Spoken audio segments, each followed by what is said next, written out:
Dad forces daughter to call off wedding. 50 years later, she finds note in mom's wallet. Before we begin, make sure you smash the like button, subscribe to our channel, and click the notification bell for daily amazing videos. Not many heartbreaks are caused by parents. This woman was forced to choose between a love of a lifetime or her dream education. Decades later, her mother leaves behind a hint of truth she always knew. Janice Rude's nightmare had come true. To most, the decision seemed obvious, go with her head. But she couldn't stop the ache in her chest. Everything was finally coming together. She had a steady job, she was working her way towards her career, and she had her dream guy. But her father didn't approve. He was threatening to cut off all financial help toward her tuition.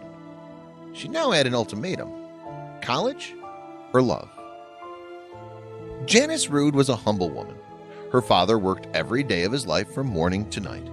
He knew what hard work meant from running his very own successful diving board company in Reno, Nevada, where Janice was born and raised. She watched her father struggle early on in his career.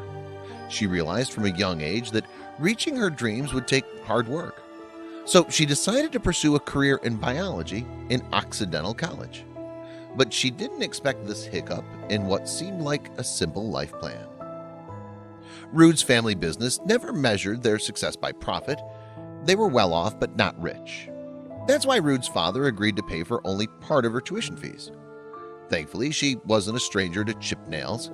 She went out and found a job in the cafeteria on campus. This allowed her to make up the rest of her fees and attend classes between shifts. She was tired, but the ache to her exhaustion that made her feel accomplished. Nothing could keep her from reaching her goals. Nothing except one daily visitor. Distractions interfered with success. Rude knew this. She was already a minority, a woman studying science. The odds of success were already against her. Although her father may not have been rejoiced by her career choice, he was always supportive in life. Rude never had much interest in men. She saw their glances, but she kept her eyes straight forward. Distractions were bad news. But she wouldn't keep her eyes off one handsome face. Rude woke every morning before her alarm rang. She was always early for work to read her station roster. The cereal bar was her favorite. Flakes of corn, bran, wheat, oats, nuts, fruit, yogurt, jams. Her apron and hat were on before the person came in the door.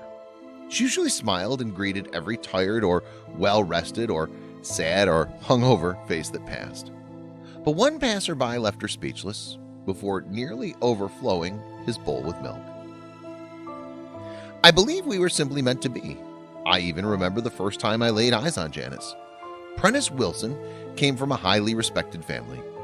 He followed his father's footsteps by attending Occidental College and joining the Kappa Sigma fraternity. Wilson's path was decided before he was born. His parents pushed him to achieve the goals they set for him. He studied law and quickly charmed his way to fraternity president. His plan was right on track. Keeping up with all those expectations required a good breakfast. He didn't expect a pretty young woman behind the milk to catch his eye. But before long, Rude recognized him from the paper. Wilson's name was whispered daily. His actions were bold enough to grab the attention of everyone on campus, including sophomore Rude. When Gene Grigsby was turned away from Kappa Sigma fraternity purely because he was black, Wilson quit. He left Kappa Sigma and set up his own independent group. Their first pledge? Gene Grigsby. Rude, like everyone else, was aware of Wilson's noble ethics. His decision didn't impress everyone. Weeks went by. Rude and Wilson caught glimpses of one another and looked away just as fast. Even though he was yet to pluck up the courage to talk to her, he still showed up every morning. I just wanted to see her and have our little early morning exchange. I actually didn't think I had a chance with her. She was a year ahead of me and just so beautiful. Wilson couldn't help but reminisce. Rude was looking forward to the pre-Thanksgiving dinner the college held every year for students. She sat patiently waiting for her trusted visitor. The students chortled in, but one person was missing. A million fatality scenarios rushed through Rude's mind. Was he in an accident? Did someone hurt him? Had he dropped out? A friend of Wilson's put her mind at ease, informing her that he'd gone home early. He was 160 miles away in Santa Maria, but that didn't stop Rude. She made the most spontaneous decision of her life and drove 3 hours to see him. Eventually, at his doorstep, she paused, second-guessing her decision. Before she could change her mind, the door swung open and Wilson was there, staring at her. From the moment Rude made the first move, she and Wilson became inseparable. And a few weeks later, months after their initial longing stares, he proposed. For a moment, their lives were perfect.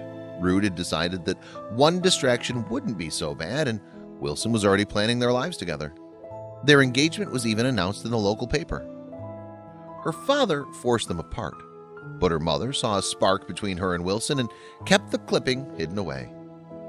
It was only decades later, long after her mother's passing, that Rude found the newspaper clipping. This story had yet to reach its end. My father forced us apart the following January by refusing to pay my tuition if I didn't stop seeing that boy. Wilson and Rude were devastated. She knew she would never be able to support herself and pay for her tuition. But someone could see their undeniable love. Rude's mother took out a second mortgage on her home. Were these two destined to be together? Unfortunately, the efforts of Rude's mother just weren't enough. Rude decided to end their whirlwind romance and put her education first. She was heartbroken.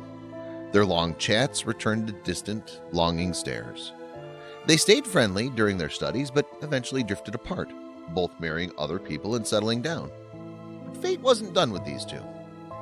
After graduating, Rude took over the family business, and Wilson went on to attend Harvard Law School, eventually becoming a highly respected lawyer. However, she never forgot her first love. Prentice and I should have taken his mother's advice at the time, which was to elope. I became fearful that Prentice would be attracted to smarter women if I didn't get a college degree. He didn't understand my angst, and so we went our separate ways. Nearly 50 years after calling off their engagement, both Rude's and Wilson's mothers passed away in the space of a few months. At that time, they were both newly divorced. Rude and Wilson found both their mothers had kept the newspaper clippings. They took it as a sign and reached out to one another. Rude agreed to meet Wilson in a restaurant in San Francisco. After decades apart, the two went on their first date since their youth. She was as nervous as the first time she'd taken a leap of faith and shown up randomly at his home. But a question remained. Would they hit it off again? It was as if no time had passed. Sparks flew between the two. Wilson wasn't going to let her get away this time. He got down on one knee and popped the question after 6 months of dating. Before she'd had the chance to change her mind, they married on their college campus, Occidental College. The ceremony was attended by their friends, family, and college classmates. After a lifetime apart, these two finally made it back together. These two really were always destined to be, and no one believed it more than their mothers.